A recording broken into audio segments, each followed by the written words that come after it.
देखिए दोस्तों, अभी युद्ध चल रहा है। इजराइल अमेरिका मिल करके ईरान पर बमबाजी कर रहा है और इजराइल और अमेरिका दोनों के ठिकानों पर बमबाजी कर रहा है।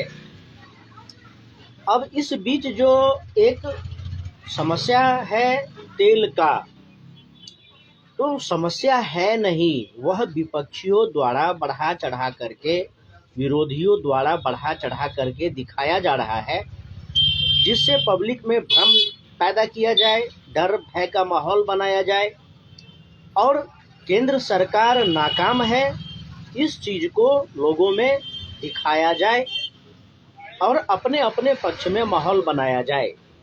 अब सोशल मीडिया में भाजपा के विरोधी भी लोग हैं, तो वो लोग भी उसी प्रकार से पोस्ट डालते हैं, एक दूसरे का मजाक उड़ाते हैं, एक दूसरे को गाली देते हैं और सब अपने अपने पक्ष में अपने हिसाब से तर्क देते हैं।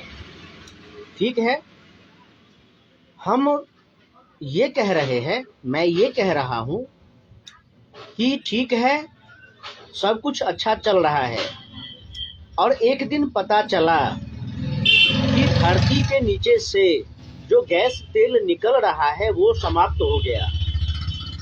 वो भंडार है, धरती से निकलता है। हमारे देश में कोयला का खदान है, लोहा का खदान है, हीरा का खदान है, सोना का खदान है। सोने के खदान से सोना निकालते हैं, एक समय पर जाकर के सारा सोना खत्म हो जाता है, उस खदान को बंद कर दिया जाता है। चांदी का खदान है, वहां से चांदी की खुदाई की जाती है, समाप्त हो जाता है चांदी, उसको बंद कर दिया जाता है, मिट्टी से ढक दिया जाता है या गड्ढा छोड़ दिया जाता है।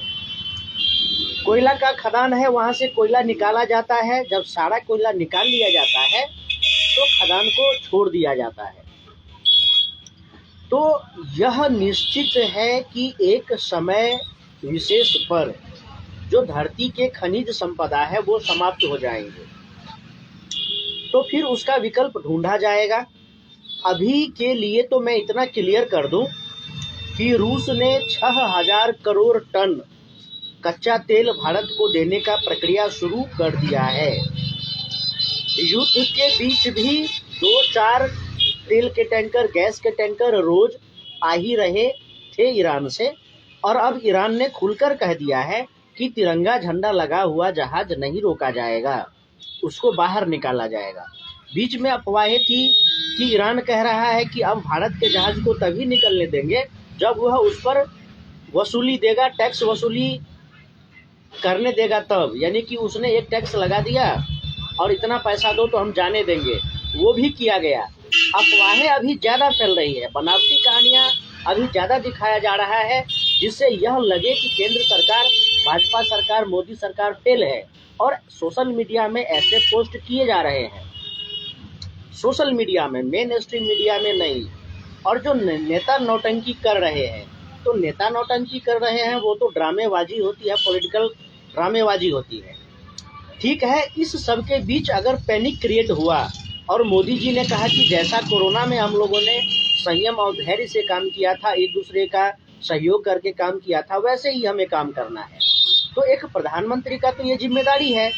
पैनिक क्रिएट करने वाले कर दिए, अफवाह फैलाने वाले फैला दिए, झूठ फैलाने वाले फैला दिए। ठीक है, उससे जो काला बाजारियों को मौका मिला या किसी को मौका मिला और जो पैनिक फैल रहा है, तो वहाँ पर जो सच बातें हैं वही बताई जाएगी। तो सच जो बात है वह बता रहे हैं, लेकिन बहुत से नेता उस सच को नहीं मानते और वो अपना झूठ ही फैला रहे हैं। तो मोदी जी ने कहा कि धैर्य से काम ले, कोरोना वैश्विक महामारी थी, फिर उपाय किए गए कि नहीं किए गए? ऑक्सीजन सिलेंडर का उपाय किया गया, पीपीई किट का उपाय किया गया, सैनिटाइजर का उपाय किया गया, वैक्सीन बना करके पूरी दुनिया को दिया गया। अब अगर युद्ध हो रहा है अमेरिका, ईरान, इजराइल के बीच में, इससे अगर भारत पर ऊर्जा संकट अगर आता है तो हमारा नागरिक कर्तव्य क्या है? हमारा नागरिक कर्तव्य है कि हम धैर्य से काम लें, एक दूसरे का सहयोग करें। अब लूटने वाले तो मौके का फ़ायदा उठाएंगे, लूटेंगे, लेकिन वो अपराध है। झूठ फैलाने वाले फैलाते हैं वो अपराध है, ड्रामेबाजी करने वाले करते हैं वो अपराध है। अगर आपदा है तो एक अच्छे नागरिक, सच्चे नागरिक की क्या कर्तव्य है? देश के प्रति हमारा नागरिक कर्तव्य क्या है कि हम समाधान निकालें। तो हो सकता है कि उस गैस तेल का भी समाधान निकाला जा सके, और समाधान निकल रहा है, दूसरे देशों से आ रहा है। फिर भी यदि हमें आत्मनिर्भर होना है तो जो लोग आत्मनिर्भरता को लेकर के मजाक बना रहे हैं, मीम्स बना रहे हैं, मोदी सरकार के ऊपर भद्दा मजाक कर रहे हैं, उन लोगों को सोचना चाहिए कि जब आपदा आएगी तो उनके घर में आएगी, तो इसके लिए मोदी तो जिम्मेदार नहीं है। युद्ध हुआ अमेरिका, ईरान, इजराइल के बीच में, ईरान ने स्ट्रेट ऑफ हॉर्मुज बंद कर दिया, तो इसके लिए मोदी सरकार कहाँ से जिम्मेदार है? और मोदी सरकार की कूटनीति ने तो खुलवा दिया, बाकी देश के जहाज को पकड़ा जा रहा है, लेकिन भारत का जहाज आ रहा है, और बाकी दुनिया के देश भी दे रहे हैं। इन बातों को रिपीट करना पड़ता है, क्यों? क्योंकि झूठ बोलने वाले बहुत हैं, डराने वाले, भय में डालने वाले बहुत हैं, और समस्या का समाधान निकालने वाले बहुत थोड़े लोग हैं। इसीलिए कहा जाता है कि खद्दर की लंगोटी, चांदी का पिगदान, 100 में से 80 बेईमान, फिर भी मेरा देश महान। तो आज भी झूठ फैलाने वाले, भ्रम फैलाने वाले 80% है, लेकिन समाधान ढूंढने वाले कोई नहीं है। तो हमें समाधान ढूंढना चाहिए। अगर लोग आज नाले से गैस बनाने की को लेकर के मजाक बना रहे हैं, मीम्स बना रहे हैं, बनाओ मजाक, मीम्स बनाओ, लेकिन कोई है जिसको इतना आइडिया आया दिमाग में, वो समाधान है, वो समस्या नहीं है। लोग दिखा रहे हैं, अरे लोग तो लाइन में लगे हैं, सिलेंडर लेकर के लाइन में लगे हैं, गैस नहीं मिल रहा है। उसको लाइन में कौन लगवाया है? जो झूठ बोल रहा है कि गैस की किल्लत है, गैस की किल्लत है। हाँ, खबर दिखाओ, अगर गैस की किल्लत है खबर दिखाओ, कोई बुरी बात नहीं है। लोग गैस की लाइन में लगे हैं, दिखाओ, कोई बुरी बात नहीं है। लेकिन इसके लिए मोदी जिम्मेदार है, ये सब मोदी का किराया धराया है, मोदी सरकार फेल है, आत्मनिर्भरता का नारा फुस हो गया। आप देश के नागरिक हैं, आप देश के विकास में सहयोग करेंगे या देश को आप गाली देंगे? तो ये बात है, और उपाय हो रहा है। गोबर गैस का प्लांट आज से नहीं लग रहा है, और हमारे देश में भी तो हजारों रिफाइनरी है, हमारे देश में भी हजारों गैस तेल के भंडार है कि नहीं है? तो ड्रामेबाजी करने वाले करेंगे, नेतागिरी करने वाले करेंगे, झूठ बोलने वाले बोलेंगे। और मैं भी तो रोज रोज बताता हूँ कि अमेरिका ने वेनेजुएला के राष्ट्रपति को क्यों उठाया था कि वेनेजुएला के तेल भंडार पर कब्जा किया जाए। और जब वेनेजुएला का तेल भंडार अमेरिका अपने देश में रिफाइनरी में रिफाइन करवाएगा, रिलायंस को अमेरिका ने रिफाइनरी लगाने का काम दिया है, रिलायंस का रिफाइनरी अमेरिका में लगेगा, जहां वेनेजुएला के तेल को रिफाइन किया जाएगा, तो उसको अमेरिका तो पिएगा नहीं, खाएगा तो नहीं, उसको बेचेगा। ओपन मार्केट होगा तो भारत में भी बेचेगा। अभी युद्ध चल रहा है, लेकिन आगे कौड़ियों के भाव में तेल बिकेगा। अभी युद्ध चल रहा है तो हल्ला है, जैसे ही युद्ध खत्म होगा तेल कौड़ियों के भाव में बिकेगा। और लोग मजाक बना रहे हैं कि अरे अब तो बैलगाड़ी पर आने का ज़माना आ गया है, अब तो तेल ख़त्म हो जाएगा, पेट्रोल डीजल ख़त्म हो जाएगा तो बैलगाड़ी से चलना पड़ेगा। अरे अब तो चूल्हे पर खाना बनाना पड़ेगा, लकड़ी से खाना बनाना पड़ेगा, आत्मनिर्भर भारत का नारा फुस हो गया।